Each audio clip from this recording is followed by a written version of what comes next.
Haleluya, haleluya, haleluya. Salam sejahtera, salam sukacita untuk kita semua. Apa kabar Bapak Ibu Saudara? Saya mengucap syukur kepada Tuhan karena hari ini kita boleh ada dalam keadaan yang sehat, terberkati, boleh berjumpa juga dan boleh sama-sama bersukacita. Puji Tuhan, hari ini kita boleh ada dalam perayaan hari kematian Yesus Kristus. Dia mati bagi kita, dia menebus kita, dan dia menyelamatkan kita, menjadi kita orang-orang yang hidup berkemenangan. Lewat suara pemulihan pada saat ini, saya rindu juga membagikan firman Tuhan kepada kita tentang kuasa salib Kristus itu. Puji Tuhan, kita akan mendapati dua hal yang sangat besar. Yang pertama adalah bagaimana hakikat atau kuasa salib Kristus yang Allah kerjakan dalam kehidupan kita, dan yang kedua adalah bagaimana respon atau tindakan sikap hidup kita ketika salib Kristus itu bekerja bagi kita. Puji Tuhan, mari sama-sama kita belajar firman Tuhan. Yohanes pasal yang ketiga 16. Sekali lagi Yohanes pasal yang ketiga dibaca ayat 16.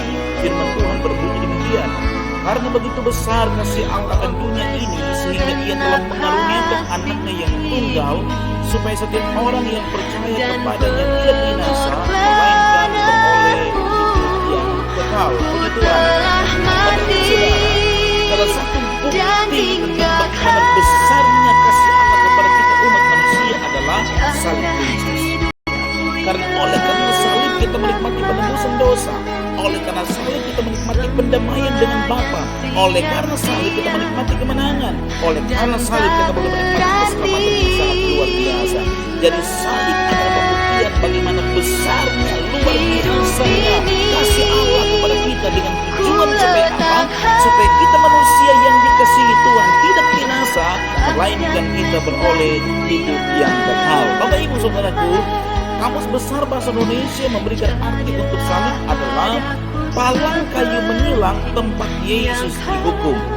Tetapi kalau kita belajar tentang firman Tuhan, kita akan mendapati bahwa salib punya arti, punya makna yang besar, yang dalam, yang sangat luar biasa, ya. Karena yang saya pelajari dalam pengertian salib itu, ya, di firman Tuhan adalah bahwa kuasa salib Kristus yang pertama adalah bahwa di dalam kuasa salib Kristus kita dapat menikmati betapa besar, betapa mulia kasih Allah dalam kehidupan kita. Alkitab berkata dalam 1 Petrus pasal yang kedua ayat yang ke-10, dibilang begini, 1 Petrus 2 ayat yang ke-10, kamu yang dahulu bukan umat Allah, tetapi yang sekarang telah menjadi umatnya, yang dahulu tidak dikasihani, tetapi yang sekarang telah beroleh belas kasihan. Lihat, ya, firman Tuhan kemudian mengingatkan kita tentang posisi kita pada masa yang lampau. Firman Tuhan katakan dahulu kita bukan umat Allah, tetapi yang sekarang oleh karena kasih-Nya yang mulia, oleh karena kasih-Nya yang agung itu, kita telah menjadi umat-Nya. Yang dahulu oleh karena dosa, yang dahulu oleh karena pelanggaran, yang dahulu oleh karena pemberontakan, kita jadi orang-orang yang tidak dikasihani, tetapi sekarang oleh karena kasih Allah yang mulia dan agung itu, kita menjadi orang-orang yang beroleh belas kasihan Allah. Haleluya. Dalam kasih Allah itu kita boleh menikmati kemenangan, dalam kasih Allah kita boleh menikmati sukacita, dalam kasih Allah kita boleh hidup damai sejahtera, dalam kasih Allah kita boleh hidup diberkati, dalam kasih Allah kita boleh hidup, ya, menjadi orang-orang yang diselamatkan oleh Tuhan. Jadi dalam kuasa Kristus yang pertama yang saya pelajari, yang saya boleh renungkan pada hari ini adalah bahwa dalam salib Kristus kita dapat menikmati betapa besar dan mulia kasih Allah dalam kehidupan kita. Yang kedua, kenapa salib Kristus itu begitu indah, begitu luar biasa? Karena di dalam kuasa salib Kristus yang kedua adalah kita boleh menikmati kekuatan yang luar biasa. Firman Tuhan yang dalam 1 Korintus 1 ayat yang ke-18, sebab pemberitaan tentang salib memang adalah kebodohan bagi mereka yang akan binasa, tetapi bagi kita kita yang diselamatkan, pemberitaan itu adalah kekuatan Allah. Pemberitaan tentang salib adalah kekuatan Allah. Kuasa salib di dalamnya kita menikmati kekuatan yang daripada Allah. Kenapa seperti itu Bapak Ibu Saudara?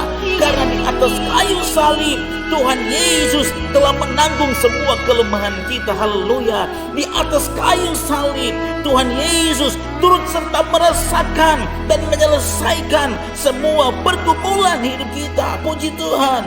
Dan di atas kayu salib Tuhan Yesus telah menghancurkan semua tembok kelemahan dan membangun dalam hidup kita benteng kekuatan. Ya. Jadi betapa indah dan betapa luar biasa kuasa salib itu. Karena melalui salib itu kita menikmati kekuatan yang luar biasa. Yang ketiga, ya, salib itu indah dan mulia, ya, besar, agung. Kenapa? Karena dalam kuasa salib Kristus kita menikmati penebusan yang menjadikan kita suci, menjadikan kita kudus dan layak diselamatkan untuk menikmati sorga yang kekal untuk selama-lamanya. Dalam 1 Petrus pasal yang pertama ayat yang ke-18 sampai ayat yang ke-19 firman Tuhan bilang begini, sebab kamu tahu bahwa kamu telah ditebus dari cara hidupmu yang sia-sia yang kamu warisi dari nenek moyangmu itu, bukan dengan bara yang fana, bukan pula dengan perak atau emas, melainkan dengan darah yang mahal, yaitu darah Kristus yang sama seperti darah anak domba yang tak bernoda dan tak bercacat. Ya, berikut adalah dalam kuasa salib Kristus kita menikmati penebusan dosa, menjadikan kita suci, menjadikan kita kudus dan layak diselamatkan oleh Tuhan. Haleluya. Kedudukan kita tidak bisa menyelamatkan kita. Pangkat harta kita tidak akan dapat menyelamatkan kita. Seberapa banyak yang kita miliki di dunia ini, seberapa banyak deposito yang kita punya, seberapa banyak tabungan yang kita punya, seberapa besar tanah yang kita punya, apakah itu akan menyelamatkan kita? Tidak. Darah Yesus, penebusan Yesus, itulah yang menyelamatkan kita. Salib membuat kita mengerti bahwa oleh karena penebusan itulah kita disucikan oleh Tuhan, kita dikuduskan oleh Tuhan supaya diselamatkan, supaya boleh beroleh hidup yang kekal. Oleh sebab itu dalam perayaan kematian Yesus Kristus pada hari ini, mari sama-sama dalam ucapan syukur kita boleh melihat salib Kristus dengan penuh penghormatan, dengan penuh rasa syukur. Karena salib Kristus, oleh karena penebusan, kita disucikan, dikuduskan, dan diselamatkan oleh Tuhan. Yang berikut yang kita pelajari bersama bahwa kenapa salib itu begitu luar biasa, begitu agung dan mulia. Karena di dalam kuasa Kristus kita diperdamaikan dengan Dia. Haleluya. Kita diperdamaikan dengan Bapa di surga. Efesus pasal yang kedua ayat 13 sampai 19 firman Tuhan berbunyi demikian. Tetapi sekarang di dalam Kristus Yesus, kamu yang dahulu jauh sudah menjadi dekat oleh darah Kristus, karena Dialah damai sejahtera kita, yang telah mempersatukan kedua pihak dan yang telah merubuhkan tembok pemisah, yaitu perseteruan. Sebab dengan matinya sebagai manusia, Ia telah membatalkan hukum Taurat dengan segala perintah dan ketentuannya, untuk menciptakan keduanya menjadi satu manusia baru dalam dirinya, dan dengan itu mengadakan damai sejahtera, dan untuk memperdamaikan keduanya dalam satu tubuh dengan Allah oleh salib, dengan melenyapkan perseteruan pada salib itu. Ia datang dan memberitakan damai sejahtera kepada kamu yang jauh dan damai sejahtera kepada mereka yang dekat. Karena oleh Dia kita kedua pihak dapat dalam satu roh beroleh jalan masuk kepada Bapa. Demikianlah kamu bukan lagi orang asing dan pendatang, melainkan kawan sewarga dari orang-orang kudus dan anggota-anggota keluarga Allah. Lihat bahwa dalam kuasa salib Kristus itu kita boleh beroleh satu pemahaman yang sangat luar biasa, bahwa kita diperdamaikan dengan Bapa oleh karena salib. Dan firman Tuhan katakan ya, dari ayat-ayat yang kita baca ini dalam Efesus pasal yang kedua 13-19, bahwa hasil dari pendamaian yang dikerjakan di salib itu, yang pertama adalah kita boleh menikmati hidup dalam damai sejahtera. Yang kedua adalah tembok perseteruan yang memisahkan kita dengan Tuhan telah dihancurkan, sehingga terjadi hubungan yang harmonis kembali terjadi antara kita dan Bapa.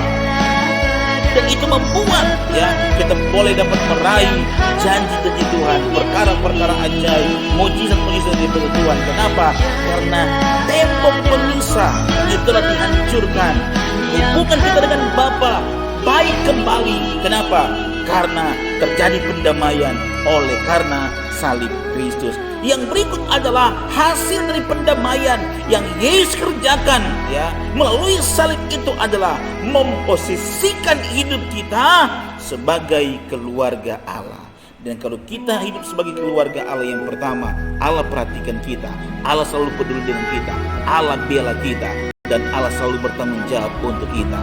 Hidup sebagai keluarga Allah, kita diperdamaikan oleh karena salib Kristus. Puji Tuhan. Jadi lihat bahwa kuasa salib itu ya begitu luar biasa. Kenapa? Karena dalam salib itu ya, yang pertama kita boleh dapat menikmati kasih Allah yang mulia dan agung. Yang kedua, oleh karena salib, kuasa salib itu, firman Tuhan katakan kita boleh menikmati kekuatan yang sangat luar biasa. Yang ketiga, oleh karena kuasa salib itu, firman Tuhan berkata kita boleh dikuduskan, disucikan, dan hidup untuk diselamatkan. Yang berikut, oleh karena kuasa salib itu, firman Tuhan berkata kita diperdamaikan dengan Tuhan. Jadi hasilnya sangat luar biasa yang dikerjakan salib untuk saya dan saudara. Sekarang ya, apa sikap kita, apa respon kita setelah Allah telah bekerja dengan begitu indah dalam kehidupan kita lewat salib Kristus, yang telah menebus kita, yang telah mengangkat kita dari lumpur dosa, yang telah menyelamatkan kita. Apa sikap kita? Apa respon kita? Apa yang harus dilakukan sebagai tanda terima kasih kita, sebagai sikap ucapan syukur kita kepada Tuhan? Nah, yang saya pelajari adalah sikap kita orang yang percaya terhadap salib itu. Yang pertama adalah bahwa melalui kuasa salib itu kita dimotivasi untuk apa? Untuk menyangkal diri setiap hari. Dimotivasi untuk ada penyangkalan diri setiap hari. Kenapa?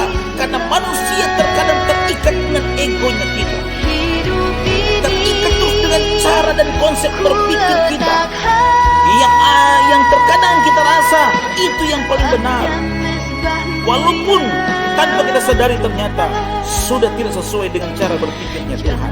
Tetapi oleh karena salib yang telah menyelamatkan kita, yang telah mengubah kita, yang telah menebus kita, yang telah menyelamatkan kita, maka kita harus respon itu dengan cara apa? Punya penyangkalan diri setiap hari. Firman Tuhan katakan dalam Lukas pasal yang ke-9 ayat yang ke-23 ya, katanya kepada mereka semua, setiap orang yang mau mengikut aku, ia harus menyangkal dirinya, memikul salib setiap hari, dan mengikut aku. Ya, jadi menyangkal diri setiap hari, menyangkal diri dari rasa takut menderita karena ikut Tuhan. Banyak orang yang berpikir bahwa kalau ikut Tuhan, so pasti setiap hari itu senang, so pasti setiap hari itu tidak ada masalah. Tidak, saudara, ikut Tuhan bukan berarti tidak ada masalah, tapi ikut Tuhan adalah ketika engkau punya masalah, Tuhan bela engkau. Ketika engkau punya pergumulan, Tuhan ada bersama dengan engkau. Ketika engkau punya beban hidup, Tuhan ada bersama dengan engkau, memberikan kekuatan, memberikan kemampuan. Jadi menyangkal diri dari rasa takut menderita karena ikut Tuhan. Ingat bahwa di balik penderitaan yang kita alami sekarang ini tidak sebanding dengan kemuliaan yang Tuhan sediakan untuk kita.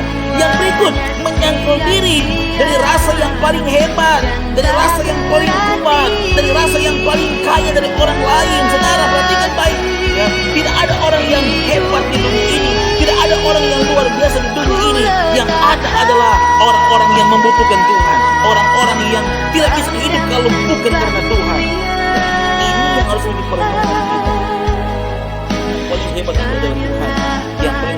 itu adalah Tuhan. Kenapa? Kalau bukan Tuhan, itu tidak ada. Itu tidak punya. Itu tidak pernah mampu untuk mengerjakan sesuatu.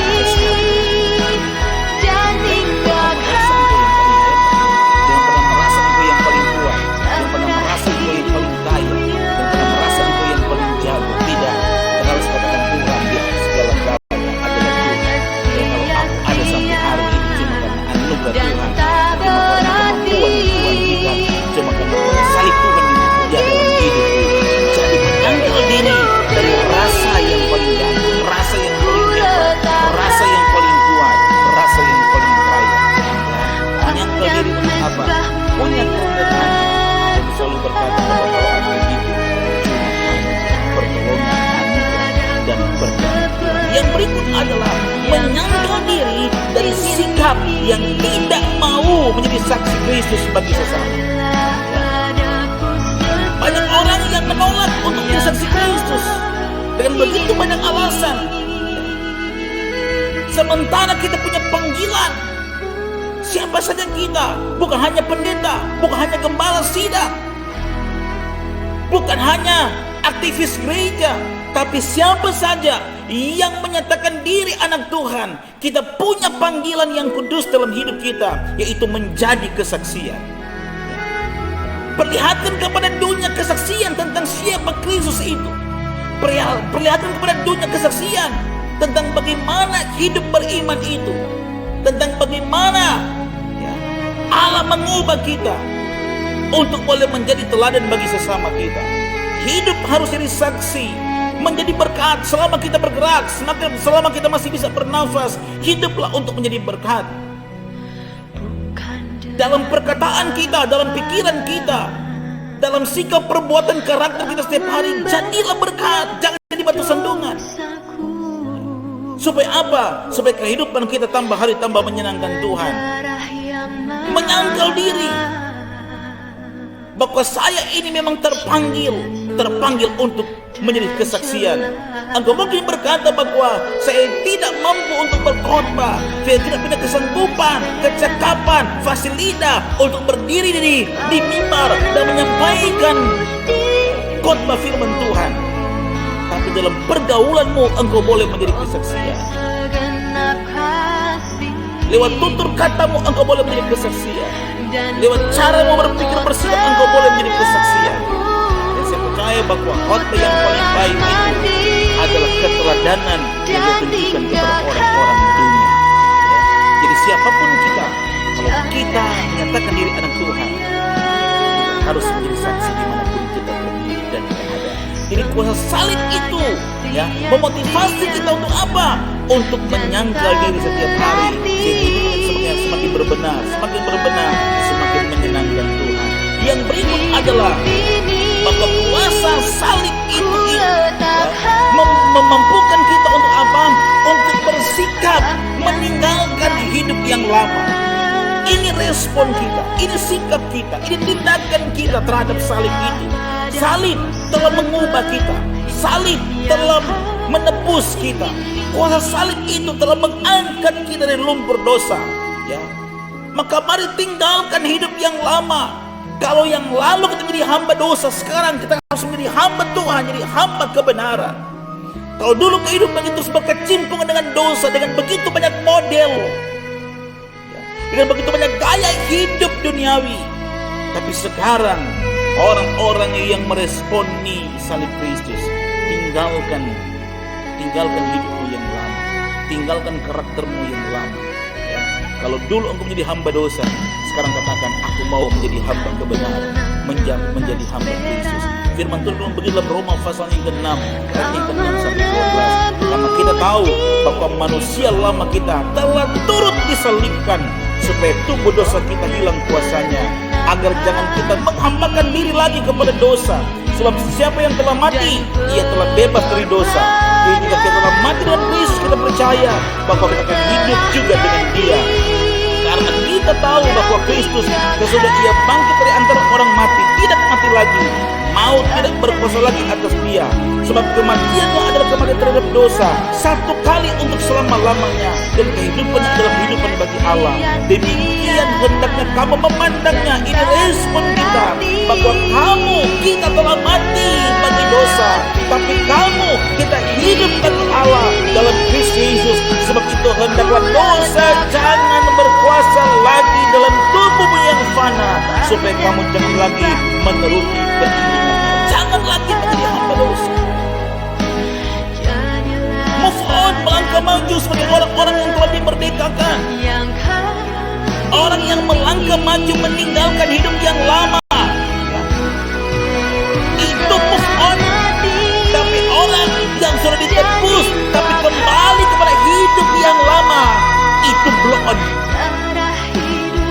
Nah, firman Tuhan katakan, mari tinggalkan hidup yang lama. Karakter-karakter yang lama yang tidak berkenan kepada Tuhan, tinggalkan itu. Katakan, sekarang aku mau hidup lebih menyenangkan. Katakan, sekarang aku mau hidup jadi kesaksian. Katakan, sekarang aku mau hidup lebih menyenangkan. Semakin hari semakin menyenangkan. Karena Yesus telah menyertai saya sampai malam. Karena Yesus telah menyatakan kasihnya kepada saya, telah mengubah saya supaya saya meninggalkan hidup yang lama, meninggalkan karakter yang lama, hidup baru bersama